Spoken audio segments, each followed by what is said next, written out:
So the first thing I'm going to talk about is something I read about you.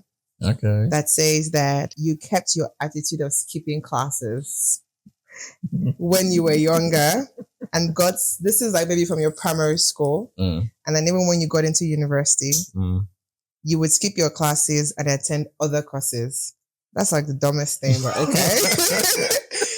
To the extent that a lot of medical students at the time thought you were their classmates, whereas you were studying computer engineering or forensics. Electrical electronics. Electronics. You might need to expand that. So, the origin of that was primary school, right? At the time, I was in boarding house in primary school, if you believe that.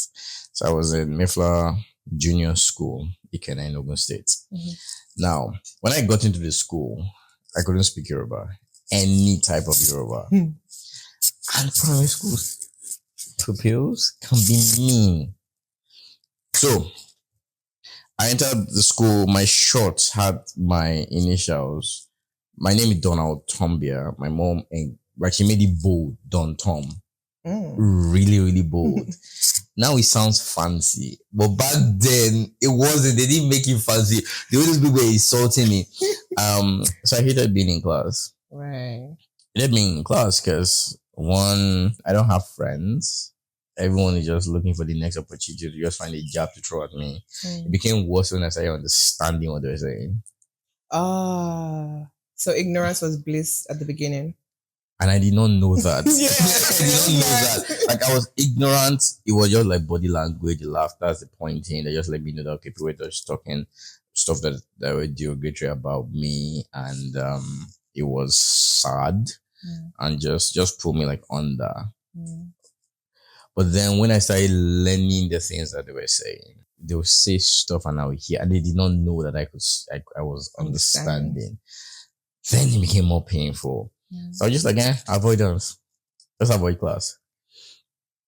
And because it did not impact my academic success in any way, form, or manner, I just kept at it. It didn't impact at all. So I still was brainy.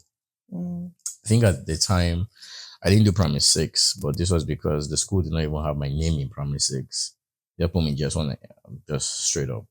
I carried the same thing enter secondary school. And that's when I realized you kind of have to study. At some point. I was going to ask that question. No, it negatively impacted on my academics in secondary school. Right. So Mayflower has at the time, they had a very nice way of trying to get everyone into the whole study thing. So we had something we used to call silent R. Now I crave silent R. Tell me. But back then, what you just enter, wherever just goes on one field like that and just chills. Silent R means silent R. No talking. With a bunch of juveniles. How could that even so happen? So you have bigger juveniles on the lower juveniles. And if they flog you when you are in between GS1 and SS2, by the time you get to SS3, you have to make you're waiting for who will mess up so that you can pass the exam back.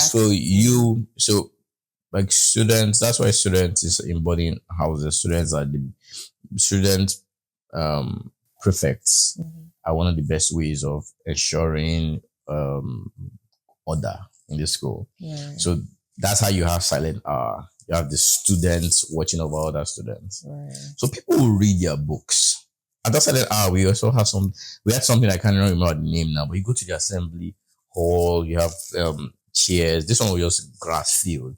You have chairs, you go sit down, you're still reading. Right? But silent, that one you can talk. But this one is just quiet nature. And everyone is just reading. Everybody is being intentional with their lives.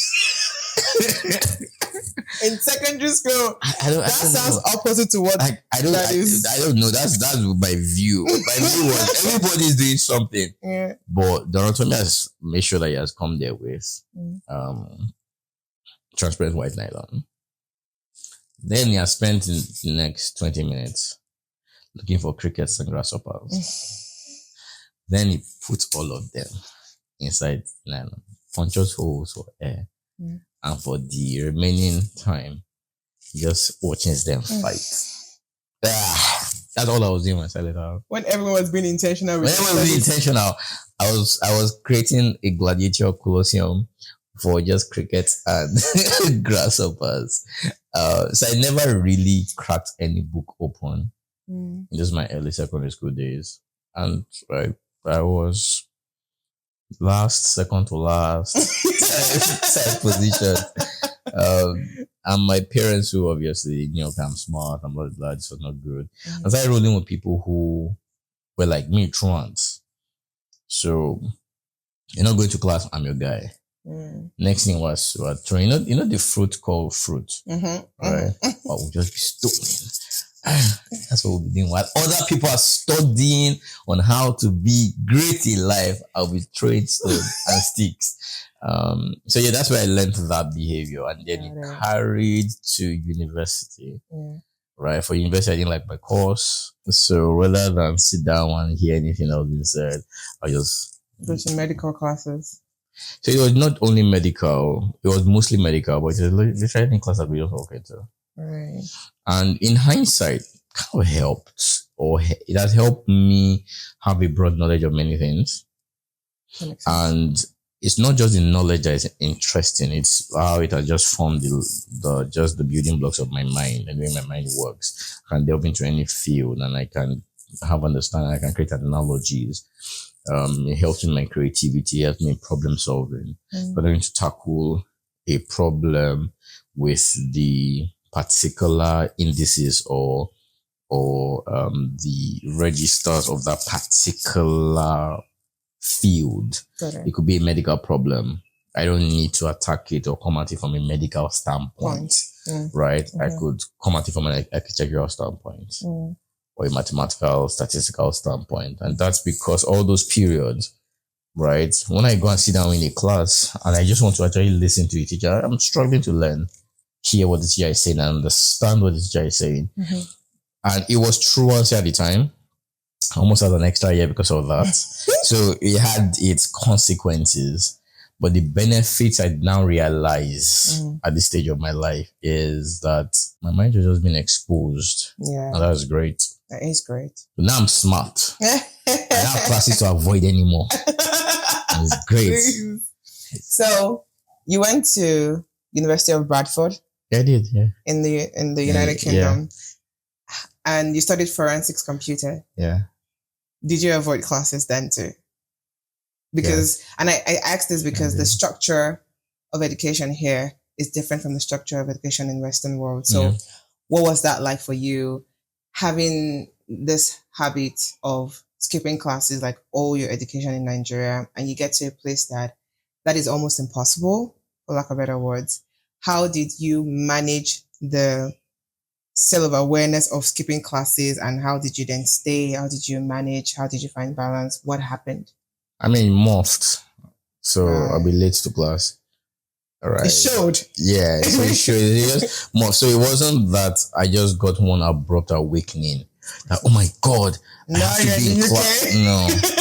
No. So one of the things I did, again, a lot of the steps I took a long time ago were not conscious as to whatever it is I was building in my life, or just steps I didn't know I needed to take.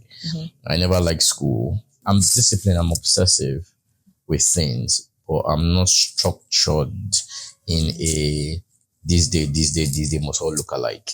Right. I can only be that when I have a goal. Makes sense. So I structure my life like the athlete. You have off season, you have on season. You know that you are going to this particular point. You want to hit this target.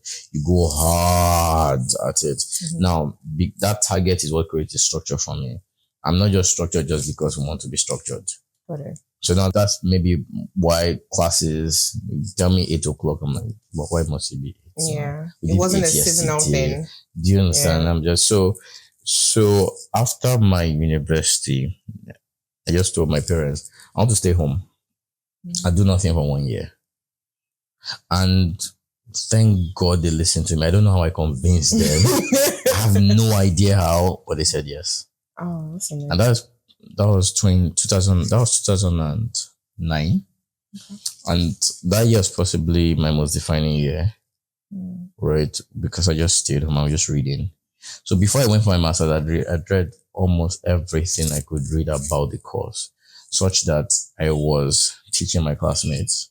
I had a particular lecturer whose accent, because of where he was from, was very thick. Yeah. And his English words were not coming out as clearly as they could have been, or they should have been for a teacher. And I used to teach on his behalf.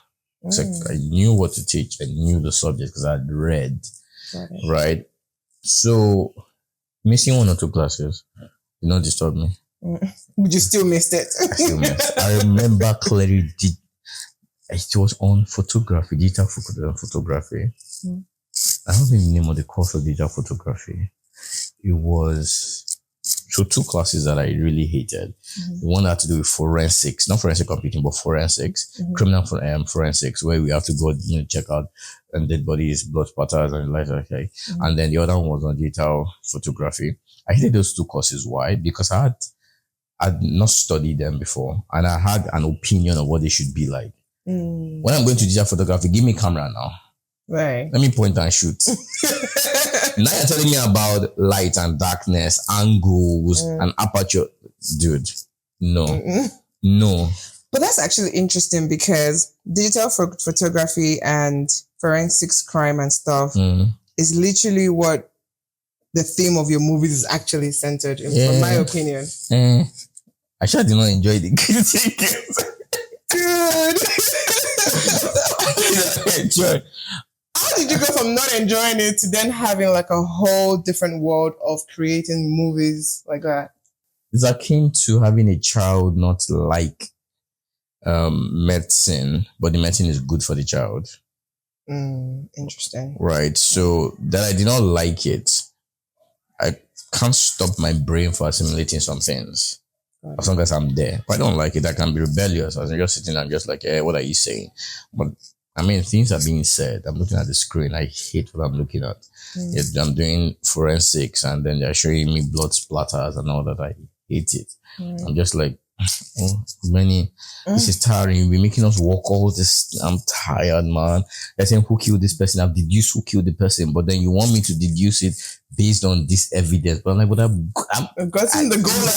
Is it the goal or do we have to work 3,000 miles? So all the while my disposition towards courses of those sorts were not hatred, just a dislike, a distaste for them. Because they were not using what I would consider my strength. Right. It did not stop the fact that they've been very beneficial to me. It didn't stop all that. I remember there was a particular, and this is what I mean, right? So that we had a class, security something, where we're meant to create groups and create an attack to hack someone or an organization. And it was under social engineering. So social engineering is when I call you and tell you, oh, your card has been blocked. What's your PIN? What's your this? What's your that? Now, there are dumb ones, but then you now have these very, very sophisticated ones. And me and my team created an extremely sophisticated one. And it was second nature. Not because it was criminal, but because it was building a story. It was creating characters for people. So I was this person. It was very easy. At that point, I wasn't thinking storytelling as a pathway for myself. Right. But it was very easy, so effective that the attack was on a church. Because in the UK, you can pay with your card, you put your CVV numbers, all those kinds of things. So we infiltrated the church. It was a 6-month operation. We had a new, what do you call it, a newcomer, first timer. We had someone who was an accountant. We had people who infiltrate the church. We never did it. It was just theoretical. But your jaw, we never did it because I know this will come out now. And then the FBI goes,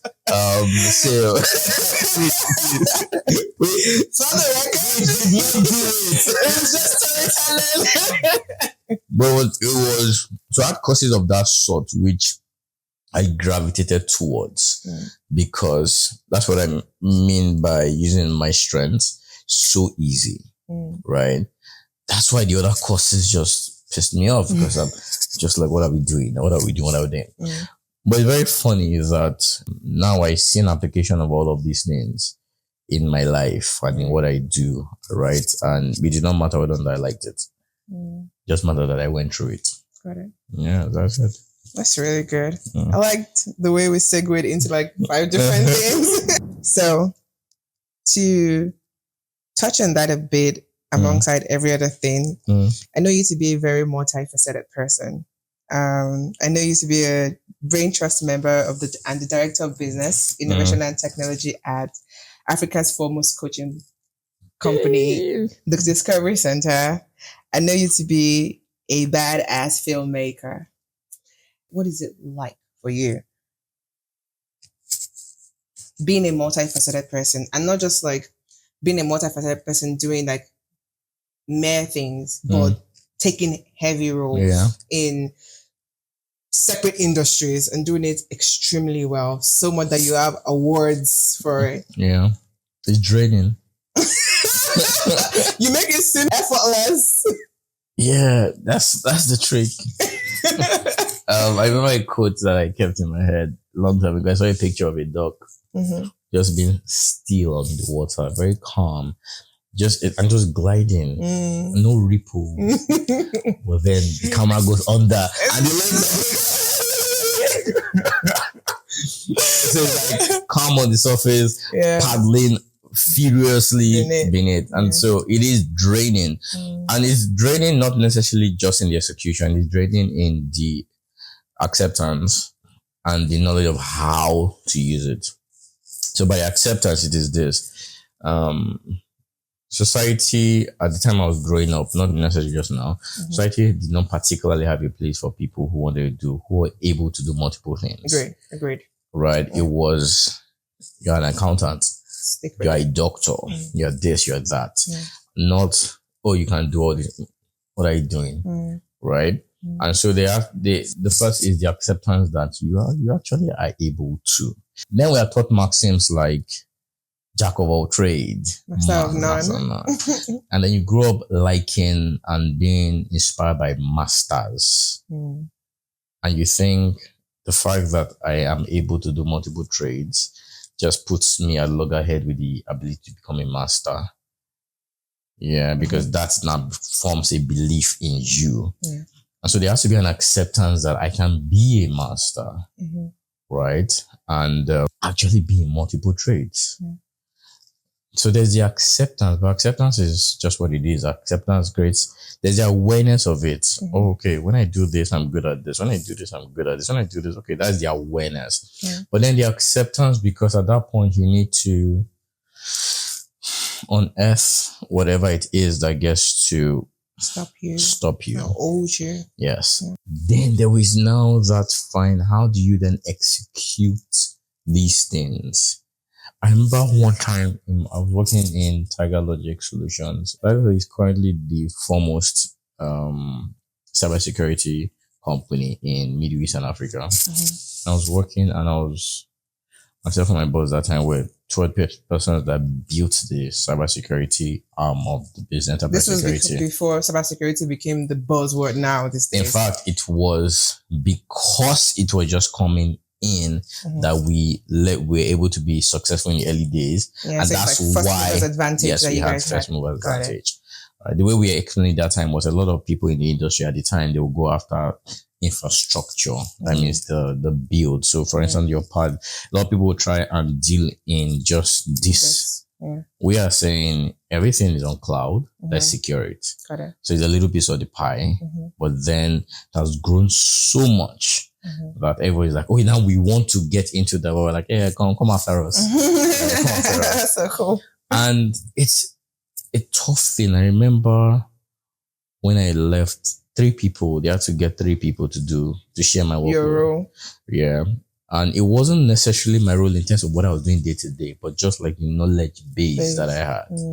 They needed to split, because security is fragmented. You have security that deals with, we just mentioned cloud, virtual, does end users, just like, when you have your antivirus on your system, that's like end user type of data They're like data security, cyber security, all these disparate but connected aspects. But that formed the entire like body of knowledge that I had. Got it.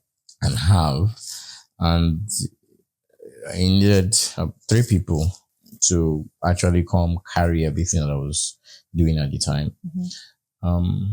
But then I remember one day I walked up to my boss and I was like, so there's security that I'm handling. I'm the manager. I'm doing this. But you see, there's also that place that we don't have anybody that manages. Can I also manage that? Because I was bored. Yeah.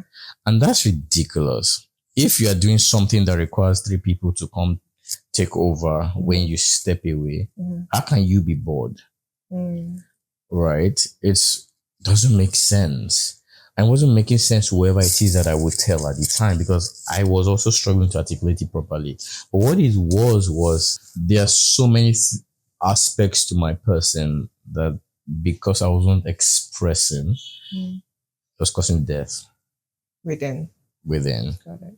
And I was also part of the acceptance, because there are many people I realize who die within in one thing, and the only reason is because they can do multiple things. Right? They can do multiple things, but a lot of stuff, maybe it's the responsibilities on your desk, maybe it's the fear of trying something else, maybe it's the shame of going to start out from scratch. Maybe it's one of all this many stuff they just never do. And you just find people who just don't fully enjoy life. So there is now the point where you get to be able to now make it work. Right? And I was doing that for a while, where I was doing 3 things at the same time. Managing, I was in Tiger Logic, I was working with Discovery Center at the time, I was running a blog, and also writing. And so just to be clear, you were in tech, in the foremost successful tech company. You were also in the foremost coaching company, and then you were also writing your storytelling. You were really paddling furiously beneath. Okay, please go on. And it was draining, because I was operating at levels where I couldn't afford to drop any ball. Right. But that's impossible because of broken focus. I remember dropping a ball in my company at the time, and it cost my company about $300,000.